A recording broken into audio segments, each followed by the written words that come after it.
Hi, I'm Gordene McKenzie, I'm Nancy Nangeroni. and this is GenderVision.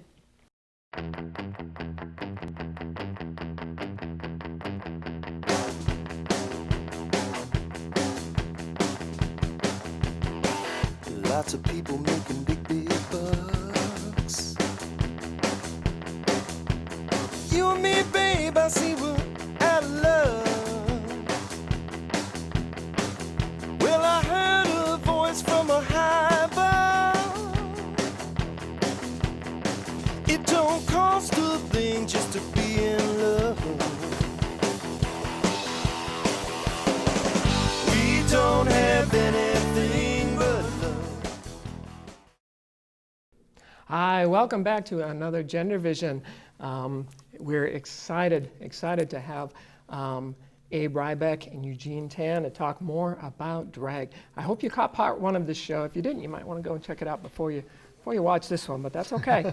Stay with us though. You know, if we're on cable, stay with us. So our program topic is, let's see, it's queer theater and drag and the politics of drag, and specifically around drag queens. We'll do another program with drag kings, and that's another a very rich topic that we'll love going into. But I want to introduce our next guest. Now, we introduced Abe Rybeck last time. He's the artistic director of the Theater Offensive and so much more. But I want to introduce Eugene Tan. Eugene is the community engagement director of the Theater Offensive, and we'll ask him what that means. He's director of a street theater named Desire, which is the Theater Offensive's Guerrilla AIDS Education Project. You may remember we talked a little bit about the guerrilla theater that Abe Rybeck did before the Theater Offensive. Eugene is also one of the curators of the Out on the Edge Theater Festival, and we'll tell you more about that. He works as an artist with garments and costumes. He's a drag queen appearing regularly as Becca de Bus. And he's also created 3 other drag characters who appear less regularly: Jamaica Plain Jane, Tiffany Cub, after the Tiffany Club of New England, and Miho Wanasake. So Eugene, welcome to GenderVision. Hi. It's such a pleasure to have you. You are so fabulous and larger than life. Larger, yes. Now, I love it. It depends perhaps on I what could have thought of size a better life you're phrase. It talking depends on what about. kind of life you're living. But There you go. Larger, yes. Yes. Living loud, and that's Living what loud. I love. The colors are absolutely amazing. Now, you're involved in the Theater Offensive's Guerrilla AIDS Education Project. Tell us a little bit about that, Eugene. What do you do? So the project is called A Street Theater Named Desire. It is an AIDS activist guerrilla performance troupe. What we do is we work in cruising grounds, parks where men gather and have public sex. We go into these spaces usually in the summer months because it's warm. And the actors don't wear a lot of clothing. There's probably more guys out there then too. There's more Yeah. people, although there are people Sure. there every day in all sorts of weather. Wow. And we go in at about midnight till 3 in the morning, and we do shows. No kidding. Very short shows. And we cover trees and porn and other such fun things. But we do short shows, something like 15 shows in a night. Oh my Wow. goodness. To an audience that, if it's a lovely night out and it's warm and dry, we could see somewhere between 300 and 450 people. No kidding. And so these are shows about AIDS and about safe sex? It's or? about, they tend to be celebrations of sex and life. Some of it is Good. about safer sex, some of it is about AIDS and getting tested and what have you. But we found that some of the most effective work that we're doing is just celebrates the fact that we're here together. Which is a big thing because people can get depressed and not really care sort of whether or not they live or die, and so then they're more likely to engage in risk. I certainly had experience with that myself around my transgender shame, and gay men can have similar feelings, can't they? And it's just so much more fun to be amusing. Well, good. there's that. Well, you mentioned one of the ways that you put on drag is giving out condoms, and you said giving out condoms was really boring, but until you all put the drag on. It kind of is how I started and how this was created. Aside from doing A Street Theater Named Desire, I was also volunteering with Fenway Community Health. and we were distributing condoms in clubs, and it wasn't particularly effective. People weren't really stopping. People didn't really want to talk to us, and people who did talk to us, they wouldn't tell you very much, because you're another person and you're in a club, and why do I want to tell you all my history and business, as it were. And so one night we thought we would dress up, because it would, more than anything else, we thought it would be fun for us, to be honest. It was a little less boring, but we found it really effective. People would stop, people would really tell you a lot of things because you didn't look like them. Awesome. Cool. Well, and it has to be fun for you to do in order to keep you doing it. It is. Yeah. Yeah. Cool. Now, the character that you're doing today is Becca DeBus. Do you want to tell us anything about how that evolved? Well, for the longest time, I didn't have a drag name, and people really want you to have one. Like, one of the first things people ask, "What's your name?" And you're like, Because drag is about persona, right? I've decided today my drag name is going to be Beverly, Massachusetts. I love it. And you can be my sister, Lynn, Massachusetts. I'll be Lynn, Massachusetts. Okay, that's great. Well, I'll have to think So about anyway, let's and I'm Athol. Athol. Yeah, people really want you to have a drag name. Oh, yeah. What's your name? And then I was all, I'm Eugene. And one day I was sort of walking down the street, and I knew that I was interested in one of those punny drag names, right? Yeah. I knew I didn't want to sound like an extremely white woman. I wasn't like Sure. Lady Victoria, whatever. Yeah. So, and I knew that whatever punny name I came up with, I didn't want to, I wanted to have layers of meaning, if you will. And Sure. Becca the Bus seemed like fun. That's great. A little bit satirical. And of A course, the little first bit. thing we think of is Rosa Parks. Yes, Yeah. yes. Back up that. And I didn't grow up in this country, so Yeah. I don't actually have an Oh. experience. Where did you grow up? Eugene? I'm from Singapore. Singapore. Cool. Awesome. Yeah. Interesting. And you've been doing this for 2.5 years, 2.5 years? Yeah. I What- think, something like that. Cool. And you started out because it was effective and it was fun. In Yeah. terms of the work you were doing, which Right. is public health for gay men. Yes. Cool. By the Well- way, I should tell folks that the Fenway Community Health Center is Boston's GLBT Health Center. So Well, in Theater Offensive, the mission of Theater Offensive, Abe, Is is to form and present the diverse realities of gay, lesbian, bisexual, and transgender lives into art so bold it can break through personal isolation and political orthodoxy to help create a more honest and progressive community. Wow. That's awesome. great. And you Great have mission. a show now that I don't know if it's started yet, but it's about Stonewall.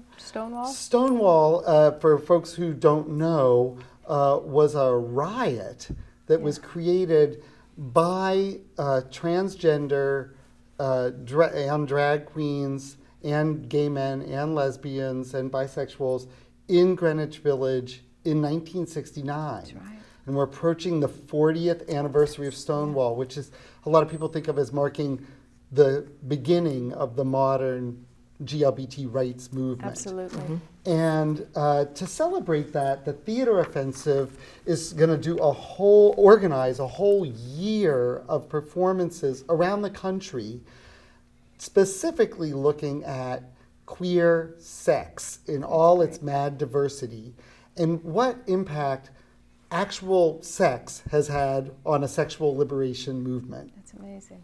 Wow. Yeah. And on the Sounds GLBT scary. movement. Yeah. Well, I think it'll be scary. I hope it'll be also a turn on Yeah. in a really wonderful way. Is this an adult-oriented thing? There are young people whose voices want to be heard in this, and we're figuring out a way that can happen. Yeah. But it'll probably happen. The most of the shows will probably be happening in adult venues. Well, Yeah. and you do have a whole program for youth that has been very important for many youth. What is it, 14 to 22? That's right. So the True Colors Out Youth Theater, which I'm proud to have started back in '94, and Eugene also has worked with at times in the past. In True Colors, we work with a very diverse group of young people who are, frankly, are highly at risk for a lot of really dangerous situations that young GLBT people face, such as heightened rates of suicide and violence in the home and at school and in their neighborhoods. Also, a really heartbreaking statistic is that gay, lesbian, and bisexual and transgender youth, on average, only 1 in 5 can identify an adult who they feel supports them. That's really sad. Are you serious? So only it's a- 20% only of young 20%. GLBT Yeah. folks can have an adult who's That's right. supportive. So in their we are lives. trying to break through that isolation Wow. by helping young people create shows about their own lives. And they write them? They write them, they produce them, we give them the tools to work with. They create all of this and perform in them, and they travel around to high schools and community centers all around New England Yep. and work with their peers, Oh, that's showing them this work and also leading them in workshops and open discussions. Oh, wonderful. So, Yeah. so they're creating the theater. They are, and I have to say, I think all along since the beginning of this work, trans young people have played an important role in it, but it's increased a lot over time to the point now where I feel that for the young movement, a lot of the trans activists are really taking strong leadership in the GLBT youth movement. More and more folks Yeah. are coming out. Can we talk about trans versus drag? Yeah, let's talk about that Yeah. some. Yeah. Which is which? I mean, Well, I'm where is not- it? Where is that dividing line for you guys? Or is there one? Well, I wouldn't try to go. define Yeah. trans for trans folks, Yeah. but Yeah. I'll leave that to trans folks to define. But when I'm doing drag, I would say that I'm using a playful attitude towards gender and some people, I'm going to use, I'm going to avoid using one of those words that we're not allowed to say on TV. One of those But 7. Gender, one of those 7, but gender screw, let's say it that yes, way. yes. Has a playful attitudes towards gender to try to just dig around the world for meaning That's that right. might come out of that. And that's what brought me to it anyway, and that's the So drag a that I do. rejection of sort of this of gender normalcy in a way, Yeah. and a saying, I'm going to rebel a little bit against gender norms. I'm going to do Yeah. things a little differently, and I'm going to play around with masculinity and femininity. That's right. I would also say it is a rejection in some ways and is a rebellion, but it's also saying, what am I going to grab onto That's right. about gender stereotypes and gender identities and play with? So it's an That's right. So embracing. sometimes it's a playfulness with stereotype, which can be dangerous. You know, people can be scared of that. My mother, for instance, has told me that she hates drag because she feels that it's insulting to women if it's like female impersonation. I don't look like that. Yeah. And in fact, the first time she read a review of my performance stuff, she said, I am so glad to read that you do the gender screw version of drag instead of female impersonation, because I find female impersonation so insulting. And I was like, just a second, Mom, what did you just say? Yeah, She's like, I get it. That makes sense to me in that article. And I was touched by that. But I think it's a real problem for a lot of people. It's scary to deal with the stereotypes. And certainly that's, drag has been criticized in the past as being misogynist, Yeah. as being And I anti-woman. think, I think that some of it is. Yeah. And in my experience, I think some of it is. I think some of what I do is kind of, I won't go as far as hateful, but some of it is insulting. But is it insulting to women, or is it insulting to A what gender we're binary. sold we're sold that this is how you make yourself a woman. You dress up, you do the makeup and all that, and that's all commercial stuff. Is that what you're insulting, Well, or I is it the think women themselves? in hindsight, I think some of what I've done, I would call fairly insulting to women. Okay. How do you What I deal have with that? found interesting though is that I find there is often a large number of people who think of themselves as feminists or feminists who would come to, in a sense, almost come to the defense of what drag queens do. I mean, I've had this conversation multiple times where, I would say, well, it's kind of hateful. Like, come on, they're not, women aren't stupid, and they're not, they're not all sluts. Let's just be real. Yeah. And often there's this, I don't want to call it defense, but anyway, often it's described by people who aren't drag queens as, well, the hyper-femme is a celebration of the feminine, and I get it, and I understand where that's coming from on some level, but I would just say that I think, Yeah.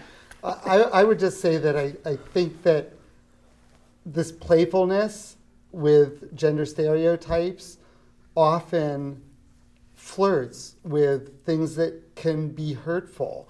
And As I does think that, a lot of comedy. that's right. Yes. And my experience is that it's an opportunity to deal with everyday realities Yeah. of sexism that are real and out there all the time.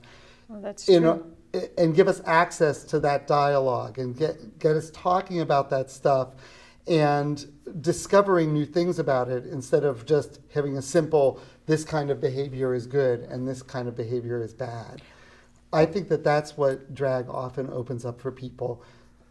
Well, I've always loved, I love drag performers that do like the powerful women. Like, I mean, I'm someone who loved Joan Crawford and Betty Davis and like all those amazing women that are oftentimes, used as drag, Madonna, other women. And I saw that as showing their strength and their power. Now, of course, some of the dialogue sometimes can be dicey, but as Nancy is saying, a lot of comedy can be very dicey. But what it does is it breaks up our idea of what gender is, and I think it points out the social construction of gender.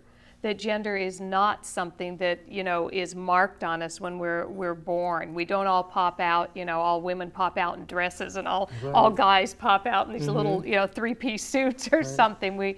Gender is much more complex, and I think we've finally gotten to a place in our culture where we can think about our own gender in complex ways and allow and create a space for people to express gender in a lot of different ways. Absolutely. Yeah.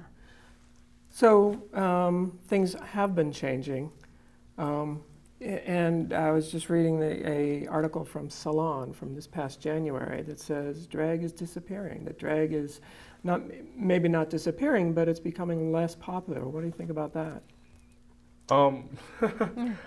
So I read the same article. It was in response to, I think, the premiering of RuPaul's Drag Race. That's I right. think it was, yeah. And this person was saying, if I remember correctly, he was saying that drag queens, at least as he thinks of them, he doesn't see around very much. And I would argue that what he describes as a drag queen is specifically about female impersonation, at least from what I could tell.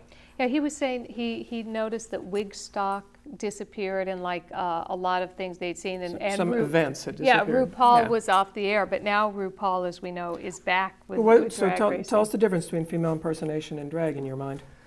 I don't think there's a difference between female impersonation and drag. I think female impersonation is part of drag. Okay. But, for instance, In terms of, this is nothing like what a woman looks like. it isn't? No, Sorry. it certainly wasn't what I was going for this morning as I was putting it on. Yeah. I think that there is still a very vital scene of drag. I'll speak specifically about Boston because Yeah. Sure. it's where I live. Talk and about it's what where you I know. perform. I think there is still a very vital scene of drag performers who are sort of playing with gender, Yeah. playing with performance, and coming to drag from the point of view of performance. There's certainly a vital scene of female impersonation and all the rest of that as well. Yeah. But when I think about what I find to be most exciting happening and feels newest and feels, most exciting and feels newest, it's this other world that I think lacks a name. We call it alterna drag for lack of a name, but Alterna drag. yeah, in as much as it's an alternative to what you would, what in the mainstream you would call drag. And what does alterna drag look like? This. Okay. But there are So a lot instead other of trying to versions be Joan Crawford or Betty Davis, it, you're well, creating a it unique could new. include that stuff, but I think it comes from a place of saying, well, there's that, and then there's a lot more that we're doing at the same time. Cool. I also think that, someone proclaiming something like that in a magazine is kind of saying, chartreuse is out this season. That's right. It's really not about big picture cultural phenomena. And the fact of the matter is that drag is a cultural constant. There always has been and there always will be drag. Yep. Its cultural relevance might be interpreted different ways by different people. But, I still go home to West Virginia a lot. And, there's a new club opening up every few years. One gets shut down, another opens. Yeah. And there will be a drag show every Saturday night in Wheeling, West that's Virginia, great. one way or another. And right now it's at the Ozone, which is the latest club. The Third World closed and the Ozone opened. Gotta love those creative names. Love it. Interesting, Yeah. interesting, yeah. So I just want to say that I think that people can make grand statements about what's happening in the world, but the fact of the matter is that at the grassroots level, people create, period, and people will continue to create and continue to challenge what other people think they're supposed to look like based on gender and a lot of other things, and that's always going to be that way. Thank goodness. Well, thank you. I'm so glad. And of course, I'm sure the article was written to get attention so they could promote RuPaul's show. Yeah. RuPaul's Drag Race, which is fun. It's another one of those reality shows or performance shows where they're eliminating a new person each week. And but we're down to just about 5 minutes. We want to talk about Theater Offensive. What have you got? Absolutely, Yeah. yeah. Tell us about Theater Offensive in terms of what's going to be coming over the next year. What can people look for, and where can people find it? We talked about the True Colors Out Youth Theater program, and if people go to our webpage, www.thetheateroffensive.org, Okay. It's they right down there on the bottom of the screen. they can find out a lot about True Colors, and hopefully we'll be posting times that you could come and even see True Colors perform. Okay. Mostly they perform in community centers and schools for their peers, so if you're involved in a school or a community center, invite us to come. Also, a few times a year we have open performances. And if you're a young person, maybe you'd even want to get involved in True Colors. It would be What fun. I don't know if any of us are quite young enough, but but really, 29. LGBT youth and their allies are welcome to take part. Auditions happen a few times a year, and just email the Theater Offensive, or you can register to get involved on our webpage. And what about the traveling show that you're doing now? Yeah. Come As You love that. Are. Come As That's is what the it's name called? of the show. That's a great Come name. As You Are, and it's really a collection of Isn't that the opposite of drag? Come As You Aren't. Yes. Yeah. So we're really encouraging people to submit artwork, Yeah. performances that they feel could be part of this, and we've now collected all the submissions for Boston. I believe there were 63. Is that Wow. correct? Wow. 65. 65. Now you say submissions. this is a like a it's like a show. It's more than performance. It's also No, it's performative performance work. pieces? It's all performance Oh, pieces. wonderful. And 65. 65 different Wow. submissions of performance pieces. Wonderful. We're going to choose about 10 of those Okay. that will have happen in Boston. They'll be posted online as well. Oh, great. In script form, maybe videos of them, all this. And then in about 9 or 10 different sites around the country, Yep. so far signed up at least are Miami, Burlington, Vermont, others Now, are how can coming on people, we're board. down to just a couple of minutes, how can people contact, how can people get, can they get you to come to their city? Yes. Okay, how do they do that? Contact us through the webpage is, I believe, Okay. the easiest way At to do that. thetheateroffensive.com. Thetheateroffensive.org. .org, O-R-G. And I wanted to give Eugene opportunity to have a last word. Is there anything about drag or anything you wanted to? A last word. That's Not a the lot of last pressure. word, but a. You can handle it, babe. I guess I could. That's a good one. Clock's ticking, tick, tick, tick. Tick, But tick, no tick, tick, pressure. tick, tick, tick, no pressure.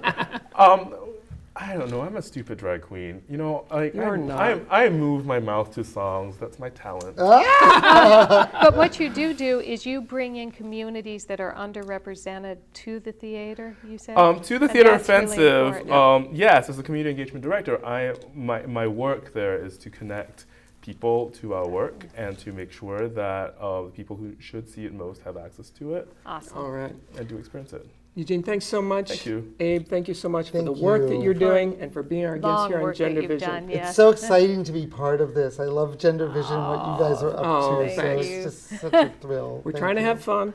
It's So, working. And we you already guys are a did. big help. Thanks so much. Bye, You, everybody. by the way, look fabulous, Oh. which I neglected to say earlier. Really spectacular. Well, we And did our best. you as well. We're out of here. Bye. Thanks, everyone. Thanks for being with us. And Remember, you can stretch your gender vision to be absolutely fabulous. exactly. So until next time, that's it for GenderVision. Bye-bye, folks. Bye. Bye, thanks.